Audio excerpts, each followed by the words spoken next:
pledge allegiance to the flag of the United States of America and to the republic for which it stands, one nation, under God, indivisible, with liberty and justice for all. Are you on, Joel? I'm on. You're the chair.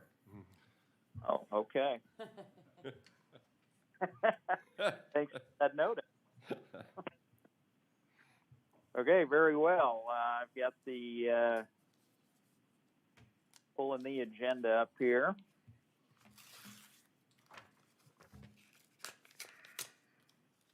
Well, I think I'll entertain a motion to approve the agenda. Also move. Second. Any discussion? Hearing no discussion, we'll call the roll. Commissioner Poppins, Yes. Commissioner Schmidt, Yes. Commissioner Gibbon, Yes. Commissioner Aaron's. Yes. All right, the motion passes. Okay, next issue on the agenda. We've got our claims and reports. Those were available in the packet.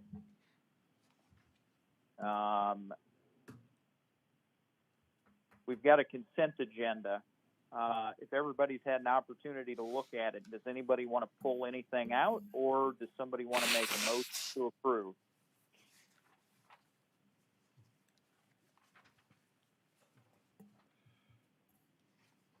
If not, I will entertain a motion to approve the consent agenda. Mr. Chairman, I motion to approve the consent agenda.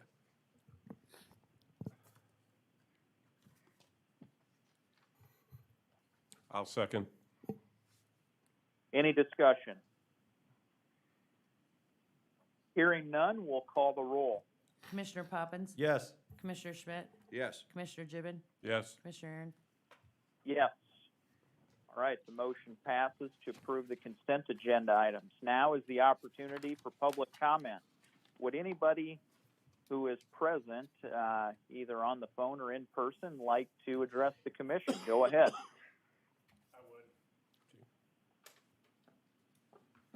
Matt Lowy, lives south of Lenox in Delaware Township. And I've got some issues with the medical cannabis ordinance. If this isn't the time and the place to talk about that, I can come back at a different time. If you'd like me to just go through some stuff with it, I'm okay with that too. Yes, sir. This is the opportunity for public comment. So go ahead and you have 5 minutes. Go ahead, sir. Perfect, thank you. And this will be pertaining to the ordinance that was last stated that I had, 729. I believe that's still the current ordinance on there without any revisions. Pertaining to medical cannabis. Upon reading that ordinance, I agree with most of the proposed rules and regs, but I do have a few comments that I feel could maybe be useful in part of the discussion. If I can, I'll just roll through some of the definitions where I could see maybe some changes and then into the actual operations of the cannabis facilities.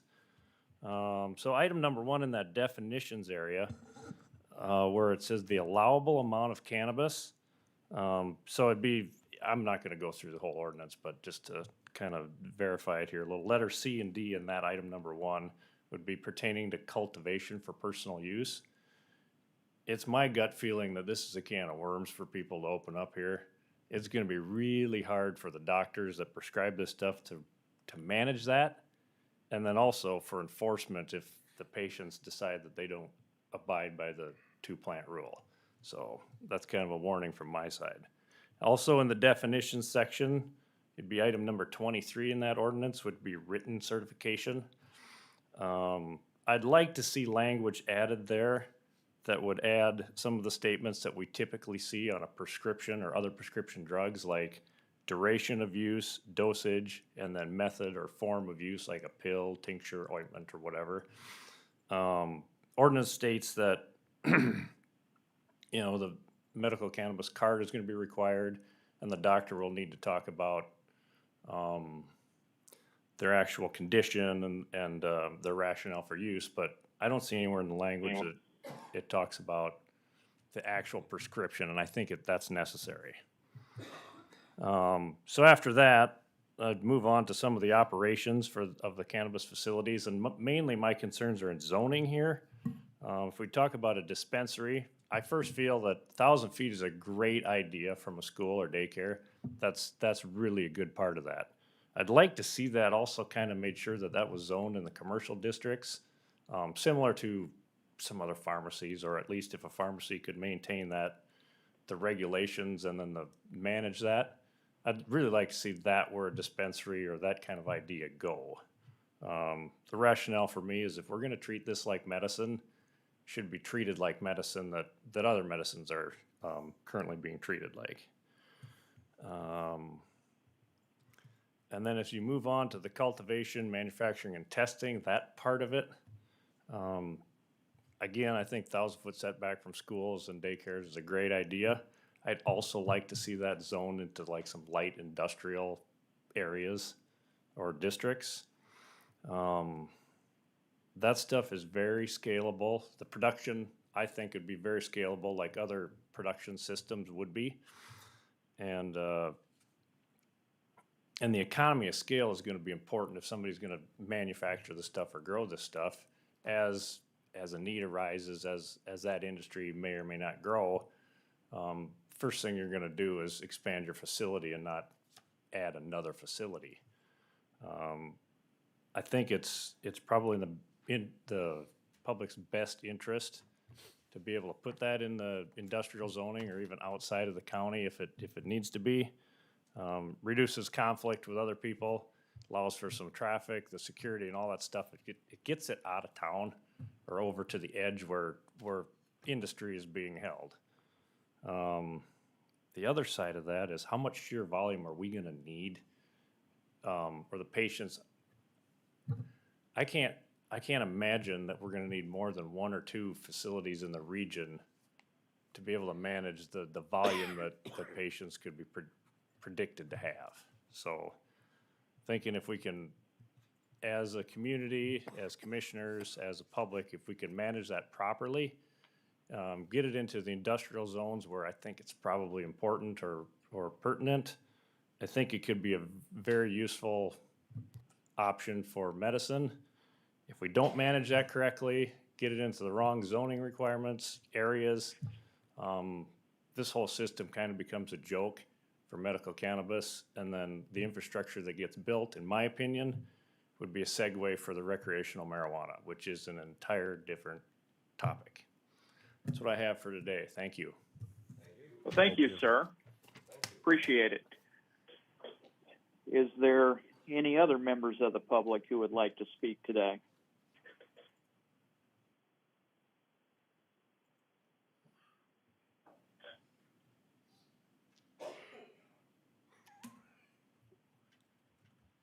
Okay, hearing none, do any of the fellow commissioners have a report they'd like to make?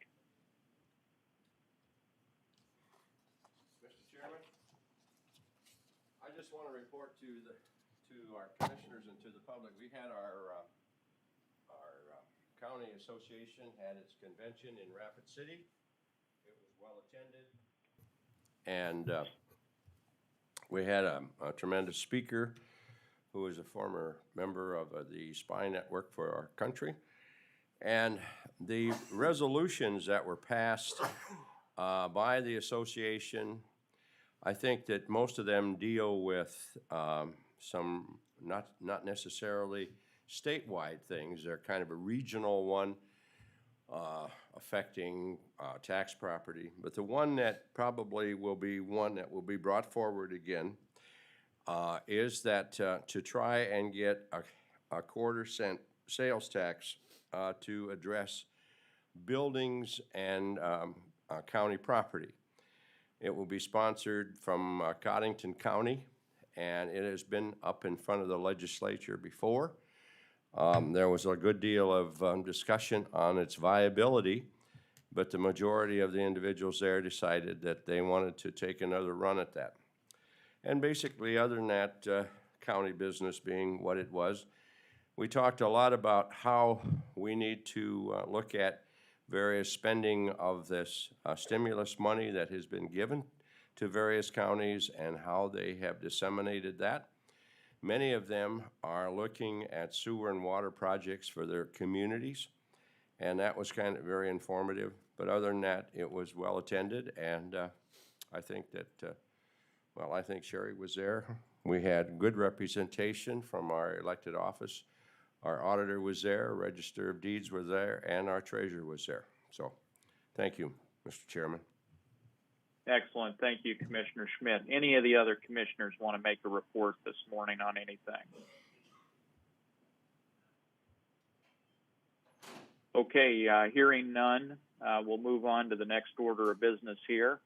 On our regular business agenda, issue number 1, the 2022 Local Emergency Management Performance Grant by our Emergency Manager Director, Harold Timmerman. Good morning, Commissioners. This is just an annual agreement that gets sent out every year by our state office.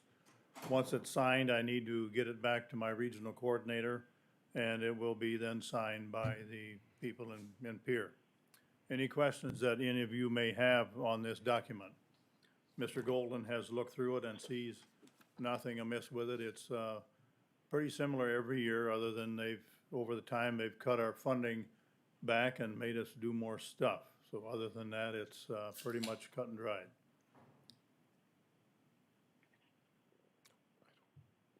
If there are no questions, I'll entertain a motion to approve the 2022 Local Emergency Management Performance Grant. Also move. Second. Any discussion? Hearing none, would the clerk call the roll? Commissioner Poppins? Yes. Commissioner Schmidt? Yes. Commissioner Gibbon? Yes. Commissioner Aaron's? Yes. Okay, the agenda item passes. Thank you. Item Yes, I do have one Yes, question. Harold, go Being ahead. You're not here today, nor our current chairman. When will this be signed? I need to get it to my regional coordinator before the end of the month. Harold, I'll be down there later, possibly later today, so I can sign it then. That'll be great. Thank you.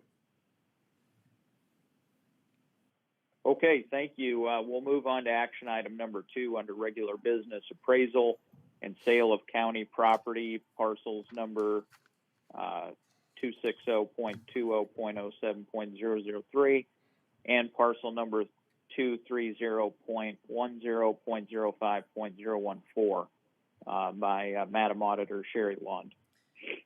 So 260 is a property that is located in Beersford. We took tax deed on it in April of 2021. So we need to set up an appraisal committee. We did do the surplus of it up in the consent. So I just need appraisal committee set up for both of these properties and authorization to advertise. Sherry, what's the parcel number 230? What's that parcel? That is a 2-foot strip in the city of Worthing. Yeah. It was, when they did I can't think of the word. When they did the property lines there, it ended up being a 2-foot strip between the city's property and the old bank building went to tax deed. Okay. I will, do we have any volunteers serve on the appraisal committee? I'll volunteer to serve on both, Mr. Chairman.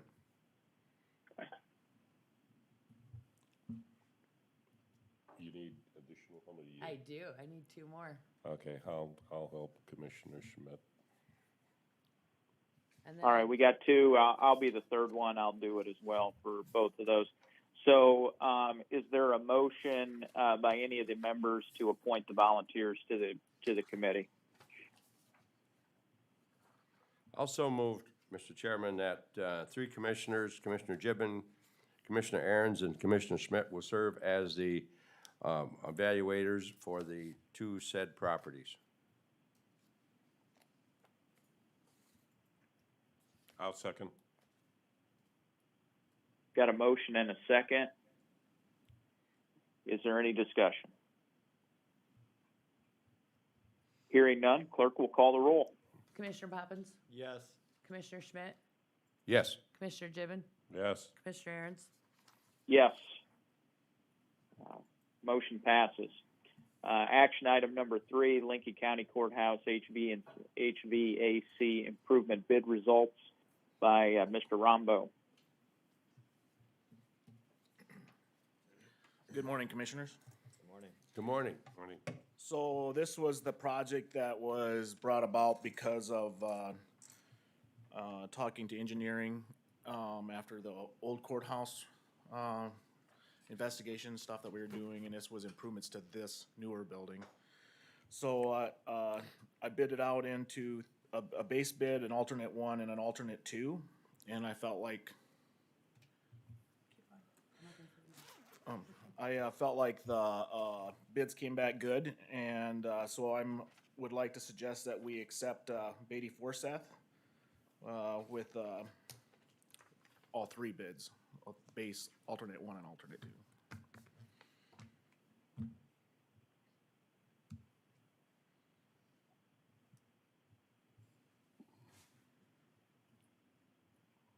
John, what did the bid amount come back as? The base bid was $29,000, alternate 1 was $30,000, and alternate 2 was $38,000. So I guess I didn't do the math, but it's $97,000 total. Well, John, Beatty Forsyth's a reputable firm, certainly a reputable firm. Since they had the lowest bid for $29,000, I would move that we accept that. Got a motion. Do we have a second? Are you accepting the alternates on it? Whatever our building and ground superintendent recommends, I recommend that we do all 3. all 3. My motion is for all 3.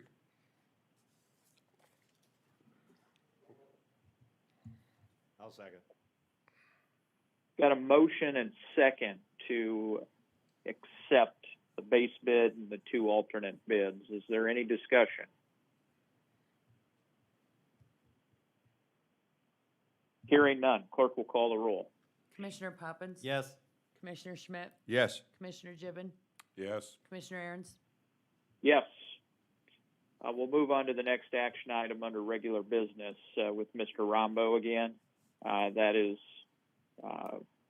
courthouse HVAC upgrades and the contractor agreement. So What's going on here, John? it's the same thing. I just wanted to be able to move forward and get the contract signed today. If you guys Okay. approved all 3. So we just need the motion to accept the contract, or to execute the contract. Okay. Well, since I made the motion to accept all 3, I'll make a motion to sign the upgrades, HVAC upgrades for it. And I have a question on that, John. So this will improve the air quality in the old courthouse, correct? Temperature control. Or for sure. temperature control? Yeah, I mean, there'll be Well, some, yes, and indirectly. air quality, but Yeah. more temperature control, yeah. Is that those old heaters? You know, we got steam heat, is that? No, change? this is all with this building. So Oh. it's just areas that we've had problems Yeah. with since the building was built and trying to correct them. So your stairways won't be so warm and all the Correct. temperature, they'll be more regulated. Correct. If this also improves air quality, can it fairly be said that it helps control, things in the air like COVID and things like that? We are, For the purposes of, using COVID mitigation funds to pay for this? no, because we already did that improvement early on last year with COVID stuff. And, I mean, all this is going to basically do is give a higher level of comfort and move the air better. So, I mean, it'll coincide with that a little bit, but I can't say that it would be easy to justify that as a COVID expense. Okay, thank you, John. Well, we've got a motion on the table from Commissioner Schmidt. Is there a second? Or are there any other questions for Mr. Rombo before we get to that? I'll second the motion. Got a motion and a second. Is there any discussion? Hearing none, clerk will call the roll. Commissioner Poppins, Yes. Commissioner Schmidt, Yes. Commissioner Gibbon, Yes. Commissioner Aaron's. Yes. Thank you, Motion Commissioners. passes. Thank you. All right, so the next order of business on our agenda here before we, I don't know if we're gonna recess or move our meeting to a different locale here, but we've got our 9 a.m. county bus tour with Jesse Fonkert and the Sioux Metro Alliance. So just so the public knows today, what's gonna happen here is because there is the possibility that, 3 commissioners at any one time may be on the bus tour. We've determined that it's a public meeting. It's open to the general public. And so if the public wants to join us on the tour, they're certainly welcome to. And that'll be starting here at 9 a.m. today. And Jesse has the agenda for the rest of the commissioners. So I don't think we need to take any action on that action item. But one thing we do need to discuss is there a need for any executive session here today at all? No. Okay. So hearing none, I guess what I'll do is we're technically not going to adjourn. We're just going to move to a different location. And at the end of the day, we'll have a short, brief meeting in order to adjourn the commission at the end of the tour. So with that, we'll sign off on the video here and we'll Acting move to Chairman? the tour. Commissioner Yes, Poppins. sir. I think we maybe should see how many people are going as commissioners. I myself had not signed up for the tour. I believe Commissioner Schmidt is not attending. My only reason for this is if we don't have a quorum at the end of the tour, we may not be able to adjourn. So if we don't have a quorum, we could go ahead and adjourn and let those that are, if there's just 2 going or less, go ahead and go on the tour and we'd be in compliance. That's a good point, Commissioner Poppins. And I'll be joining the tour later today, so I won't be there this morning. So with that, I'll entertain a motion to adjourn. I would so move to adjourn, because I believe Commissioner Gibbon, you're going, and I believe Commissioner Aaron's are the only 2 that will be on that tour, so I would move to adjourn. I'll second. Any discussion? Hearing none, clerk will call the roll. Commissioner Poppins, Yes. Commissioner Schmidt, Yes. Commissioner Gibbon, Yes. Commissioner Aaron's. Yes, we're adjourned. Thank you.